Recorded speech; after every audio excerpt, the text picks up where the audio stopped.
God is dead, भगवान मर चुका है। ये वचन है 19वीं शताब्दी के प्रसिद्ध पाश्चात्य दार्शनिक फ्रेडरिक नीत्शे के। हिंदी में हम लोग नीत्शे कहते हैं, अंग्रेजी में उन्हें नीचे पढ़ा जाता है। आपको बहुत हैरानी होगी कि नीत्शे के संदेहवाद का ही कुछ अनुकरण करके कुछ आजकल के भी छद्म बुद्धिजीवी हैं, वो हमारे शास्त्रों को मार देना चाहते हैं। तो ये श्रुति बनाम स्मृति की श्रृंखला में हम आपके सामने इसके शास्त्रीय सत्य को ही उजागर नहीं करेंगे, बल्कि छद्म बुद्धिजीवियों के तर्कों में जो कमी है उसे भी हम उजागर करेंगे और बताएंगे कि कैसे उन्होंने नीत्शे साहब की एक सस्ती नकल तो कर ली है, लेकिन हिंदू धर्म जो है वो एक जंगली सिद्धांतों पर आधारित नहीं है, बल्कि हजारों साल के शास्त्रीय सिद्धांतों पर आधारित है। प्रिय दर्शकों, समाज में कुछ छद्म बुद्धिजीवी यह प्रचारित करने की कोशिश कर रहे हैं कि स्मृतियों का कोई विशेष स्थान नहीं है, कोई विशेष जगह नहीं है, मुख्य स्थान तो केवल स्मृतियों का ही है, वही वास्तविक ज्ञान के आधार हैं। उनसे कोई मिलती जुलती बात स्मृति में हो तो ठीक है, नहीं तो अन्य बातों का जो है उसमें भी आदर नहीं करना है। इस प्रकार की कुछ व्याख्याएं समझा रहे हैं और वो यह भी समझाने की कोशिश कर रहे हैं कि वास्तविक मोरलिटी को जो है, वास्तविक नैतिकता को, वास्तविक धर्म को कैसे जो है छिपा दिया गया, दबा दिया गया और ये नकली स्मृतियों वाला जो धर्म है समाज में फैला दिया गया। तो इस श्रुति बनाम स्मृति की श्रृंखला में हम आपको न केवल उन छद्म बुद्धिजीवियों के तर्कों में जो खोखलापन है वह आपको बताएंगे, बल्कि हम आपको वैदिक ग्रंथों के आधार पर, शास्त्र प्रमाणों के आधार पर, वेदांत के आधार पर, ये ब्रह्मसूत्र वेदांत दर्शन के आधार पर और इन सब ग्रंथों पर आदि जगत गुरु भगवान शंकराचार्य के भाष्य के आधार पर सिद्ध करेंगे कि स्मृतियां जो है उतनी ही आदरणीय हैं जितना वेद आदरणीय है। वेद भी स्मृति का आदर करते हैं और स्मृति भी वेद का आदर करते हैं। तो आज के एपिसोड में पहले हम समझने की कोशिश करते हैं कि वो क्या कहानियां बताते हैं कि कैसे जो है वास्तविक धर्म जो है श्रुति में वर्णित है और कैसे जो है भारत जो है बर्बाद हो गया स्मृतियों के पीछे चल चल के। तो उनका कहना है कि ऋषि लोग तो जंगल वगैरह में रहते थे, तपस्या आदि करते थे, ज्ञान की खोज करते थे, ज्ञान को, सत्य को उपलब्ध होकर के उन्होंने जो है उपनिषदों आदि का निर्माण किया, वेद, आरण्यक और इन सब ग्रंथों का, ब्राह्मण ग्रंथों का जो है निर्माण किया और उन लोगों ने जो है वास्तविक सत्य को ढूंढा। और वो जंगल में रहते थे, उन्हें वो समाज में तो रहते नहीं थे, तो समाज में जो लोग रहते थे उन लोगों को जो है समाज पे कंट्रोल करना था, तो उन लोगों ने जो है यहाँ पे स्मृतियों का निर्धारण करना शुरू कर दिया और वो जो मुख्य जो श्रुतियाँ थी उनके ज्ञान को जो है दबा दिया गया। और वो जो लोग हैं ऋषि मुनि जो थे वो तो जंगल में रहा करते थे, वो ज्ञान दे करके भी चले आते थे समाज में कभी, तो उनके पास इतना समय नहीं होता था देखने का कि वो श्रुतियाँ जो है इम्प्लीमेंट हो रही हैं समाज में कि नहीं।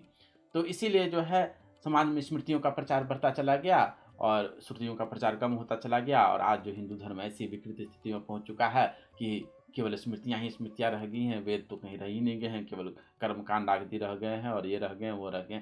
इस तरह की जो है उन्होंने अजीब अजीब तरह की व्याख्याएं सुनाई हैं। इस पूरी व्याख्या में जो है सबसे बड़ी कमी ये है कि उन्होंने न कोई ऐतिहासिक प्रमाण दिया है, न कोई शास्त्रीय प्रमाण दिया है, बस एक लग रहा है जैसे एक कॉन्स्पिरेसी थ्योरी गढ़ी जा रही है। और उनकी बातों से ये भी लगता है कि उन्होंने न किसी ग्रंथ का ढंग से अध्ययन किया है, न उपनिषदों और शास्त्रों का अध्ययन किया है, बस एक कहानी, एक बस बैठे बैठे जो है कहानी जो है गढ़े जा रहे हैं। अगर आप उपनिषदों को पढ़ेंगे तो आपको पता चला है कि हमारे ऋषि मुनि भी विवाहित होते थे। उदाहरण स्वरूप बृहदारण्यक उपनिषद को अगर आप पढ़ेंगे तो पता चला है कि याज्ञवल्क्य ऋषि जैसे ब्रह्मज्ञानी ऋषि थे वह भी विवाहित थे। तो आप कैसे कह सकते हैं कि वो समाज में नहीं रहते थे और दूर जंगल में कहीं रहते थे जिसका समाज से कोई कनेक्शन ही नहीं था? ये बिल्कुल ही भ्रांत अवधारणा है।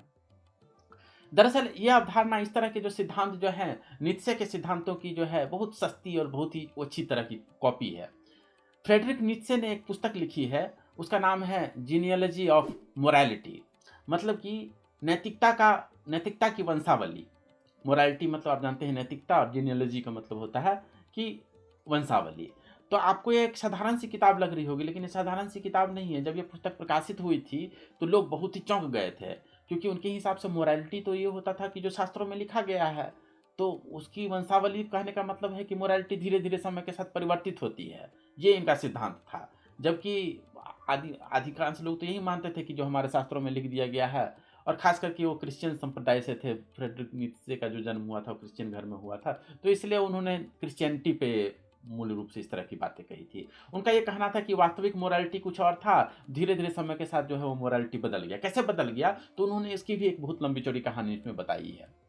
उन्होंने कहा है कि वास्तविक मोरालिटी क्या है, वास्तविक नैतिकता ये है कि आदमी जो है उसमें एक स्वतः एक भावना होती है कि दूसरे पे कब्जा करें, दूसरे पे शासन करें। ये एक स्टैंडर्ड नियम है, लोग ऐसा स्वतः चाहते हैं। तो पहले ऐसे बहुत धनवान लोग हुए जो बहुत शक्तिशाली थे, उन्होंने कई लोगों को अपना दास बना दिया। तो जो स्लेव और क्या कहते हैं मास्टर मोरालिटी के बारे में उन्होंने कहा है कि कैसे जो है ये सिद्धांत जो है बाद में जाकर के परिवर्तित हो गया।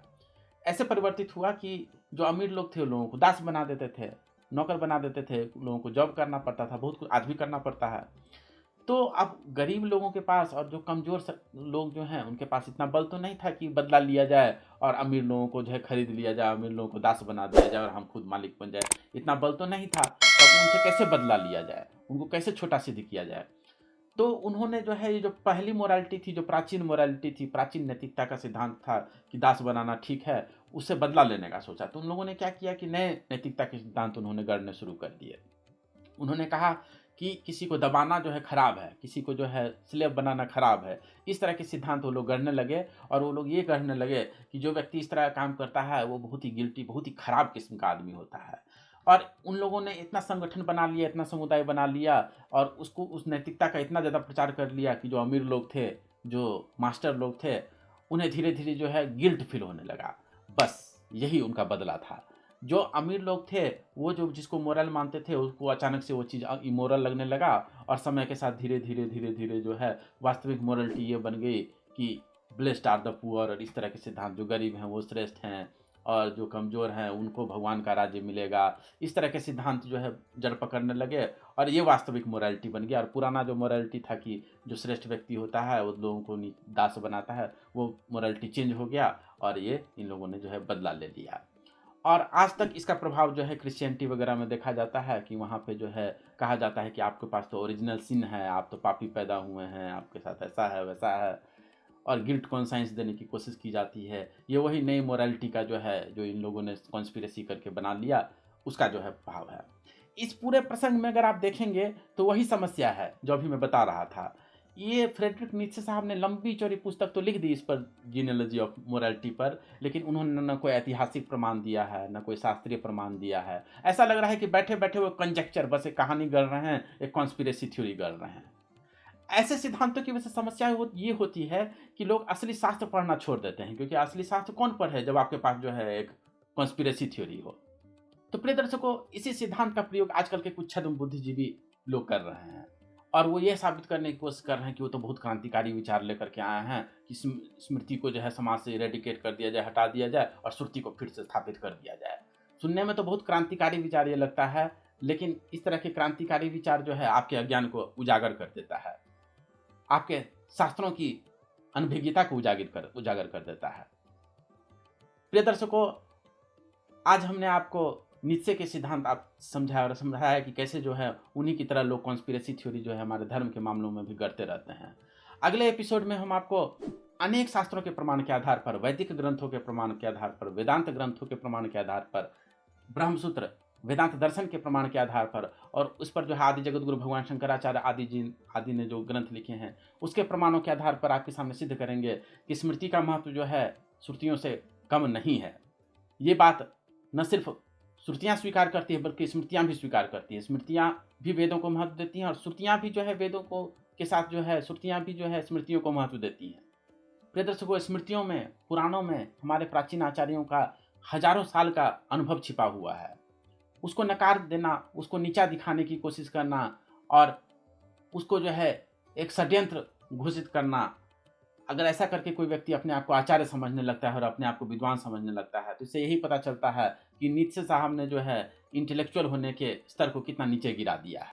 प्रिय दर्शकों, अगले एपिसोड में हम आपके सामने शास्त्र प्रमाणों की ऐसी आंधी चलाएंगे, इतने सारे प्रमाण उपस्थित करेंगे कि इन छद्म बुद्धिजीवियों ने जो कॉन्स्पिरेसी थ्योरी और इस तरह से मनगढ़ंत कल्पनाओं का जो जाल खड़ा कर रखा है, जो ताश का एक महल बना रखा हुआ है, वह सब ढह जाएंगे। अगले एपिसोड के बाद आप एक समाज में एक क्रांति को जन्म लेता हुआ पाएंगे, इसलिए हमारे अगले एपिसोड का इंतजार अवश्य करें। बने रहें साथ पर। आपका बहुत बहुत धन्यवाद।